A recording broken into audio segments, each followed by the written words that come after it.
In this video, I'm going to give you my rewrites for Season 1 of The Witcher. Subscribe and hit the bell notification icon so you don't miss our next video about The Witcher Netflix or The Witcher games. Andrezj Sapkowski was asked by the showrunner prior to the start of The Witcher show premiering on Netflix on December 20th if he thought it was going to be good, and he said, more or less, I can't tell the quality of the soup from the groceries. And after the show, he was asked by a Polish interview show, which has since been taken down from YouTube, but was reported on by Redanian Intelligence, if he liked the adaptation of The Witcher, to which he responded that most adaptations are far worse than the original, and it would be very unusual for an adaptation to be better than the original, without commenting on actually if he liked the adaptation in Netflix. Of course, the Netflix adaptation is done very well. Sapkowski has a history of making statements that are controversial, especially when translated into English. I think people don't get his humor, and certainly this was a humorous way that he approached this comment, and I didn't convey it here. But I think he's right. He's right that it's really hard to adapt a book, a beloved book, for the screen and make it better. And certainly, I love season 1 of The Witcher, but there's certainly quite a bit that they could have done to make it a better show. And I'm going to tell you the way that I would say that they should have rewrote it to make it a stronger show that featured Geralt more, Ciri less, and Yennefer maybe a little less, but about the same. And I think the fundamental problem was the showrunner's desire to put Ciri in the first episode, and that's the problem that led to all the timeline confusions, that led to a slow Ciri plotline, that led to a fall of Cintra that had no meaning for the audience. And that is what I want to say, how they could have corrected that had they been more faithful to the books, especially with respect to Ciri's plot line in season 1. All right, so I think it's good to start with the lesser evil short story in episode 1. So episode 1, good. I would only say that they had far too little time to deal with that story, because they also showed us the fall of Cintra, which then they repeated later in the series. Had they spent more time on the lesser evil, then the audience would have understood about the reasons why Renfri was going to kill the people in the square. It would be clear to the audience that she was threatening to do that. Wasn't it quite clear from that? It was an interesting story. It needed more time. It was not given the time it needed, and it kind of fell flat compared to what it could have been. It had a great fight scene. Emma Appleton was an engaging actress, but we saw far too little of her, and we saw far too little of Henry Cavill as Geralt of Rivia and his deliberations between Stregobor and Renfri. So in episode 1, I would put Yennefer in the first episode. So I think that they should have continued. I think one of the strengths of the show was the Yennefer backstory.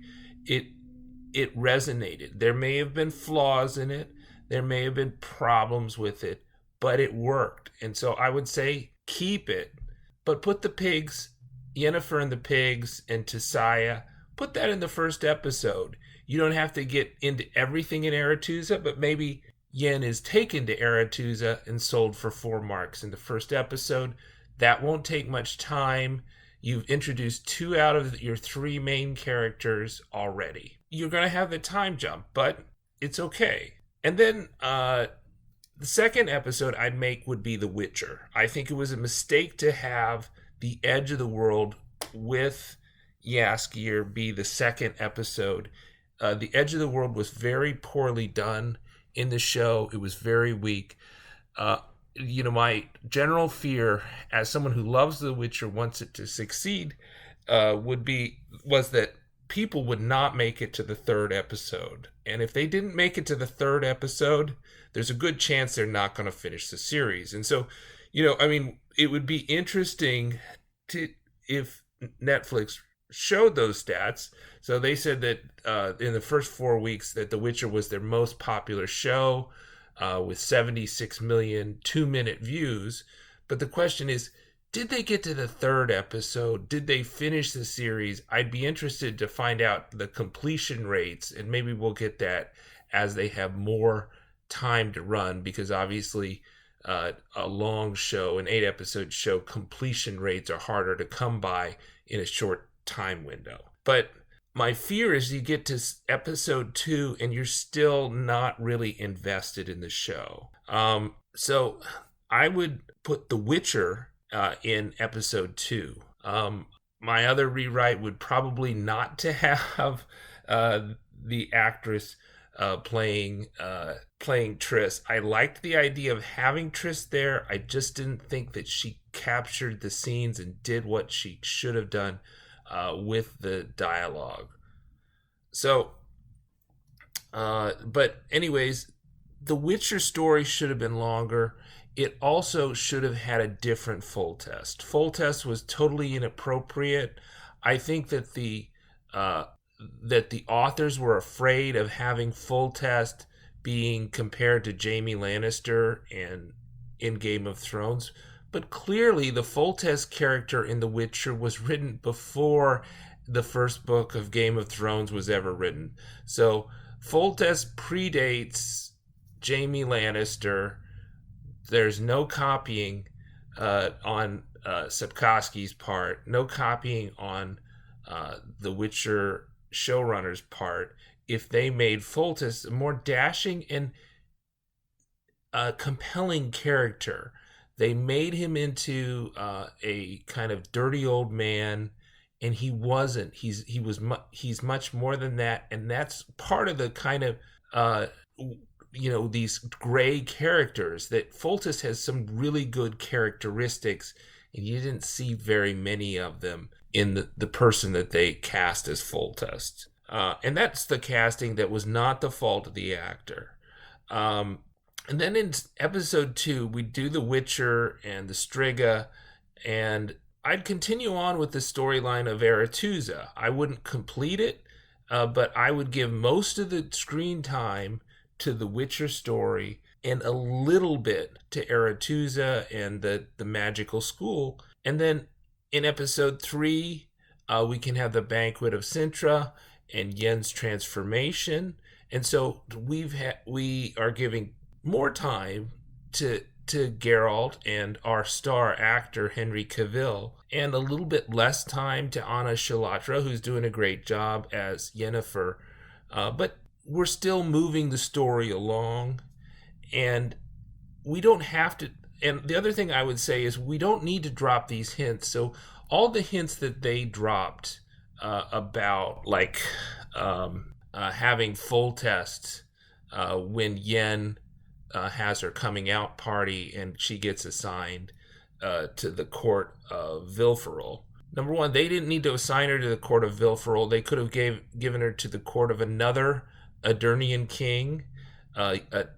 They needed to push back the generations of the kings and queens that they mentioned in Yennefer's storyline 30 years, right? They needed to go, and they still have dialogue inconsistency problems in their show because they basically messed up the timeline in episode 3 in Betrayer Moon, and they have not corrected that.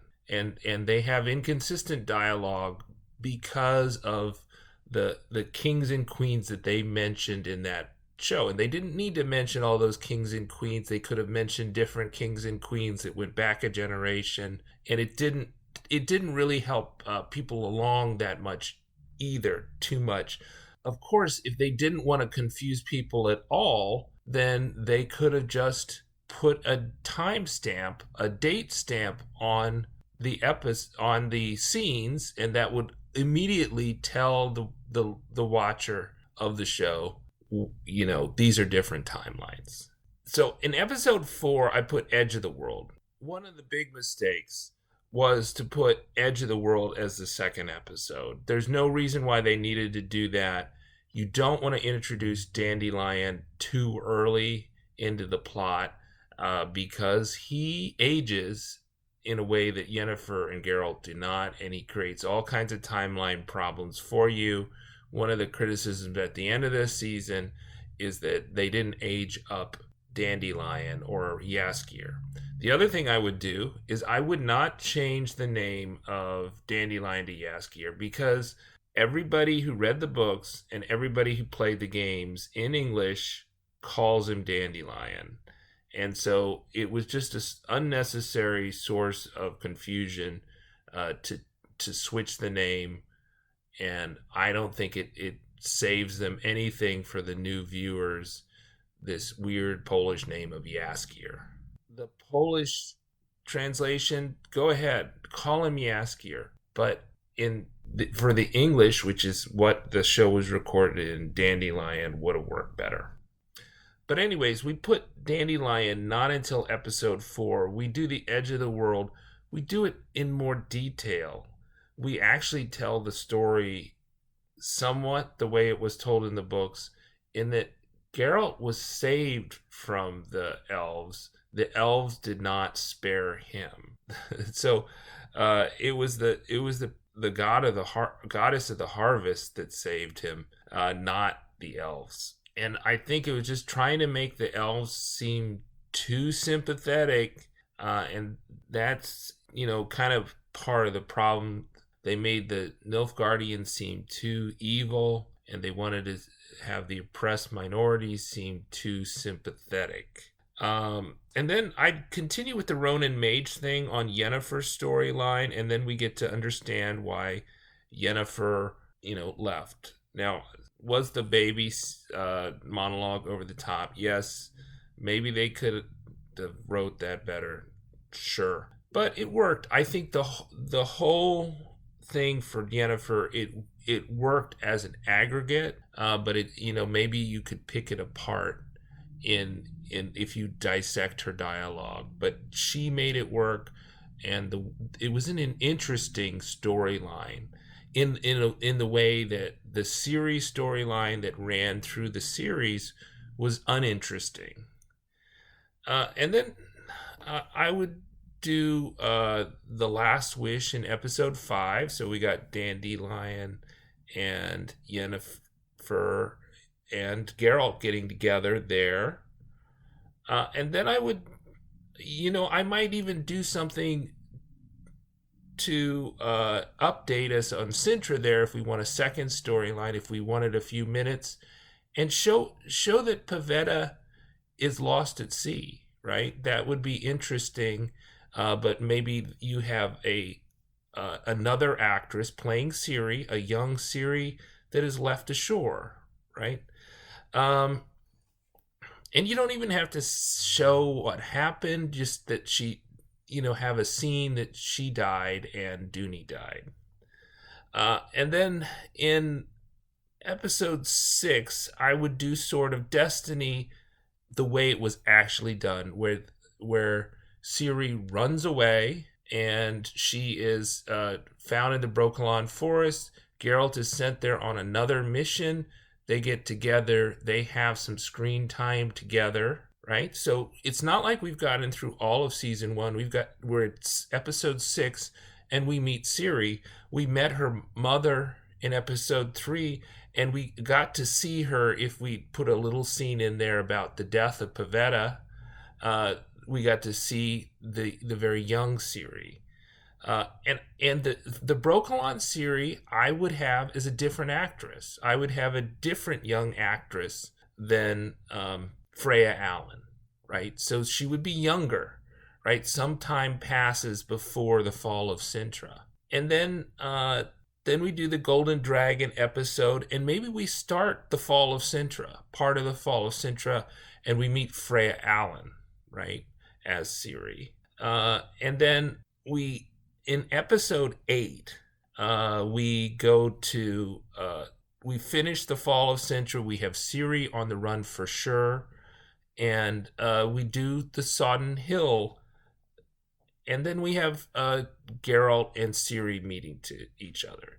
And maybe we could do the fall of Cintra all at the end of the Golden Dragon episode. That might be possible. But I think that's a better structure. And then at the end, of course, Ciri meets with Geralt, right? After he is picked up by the merchant Yurga and his wife, and they are reunited. We don't know what's happened to Yennefer, but I think that structure would have been more engaging. It would have been less confusing. I think the Ciri timeline thing was probably the most confusing. And it didn't really matter if stuff was happened to Yennefer earlier or not, right? It doesn't really matter if those timelines weren't if people never caught on that the Yennefer timeline was earlier or not. It wouldn't matter for the story.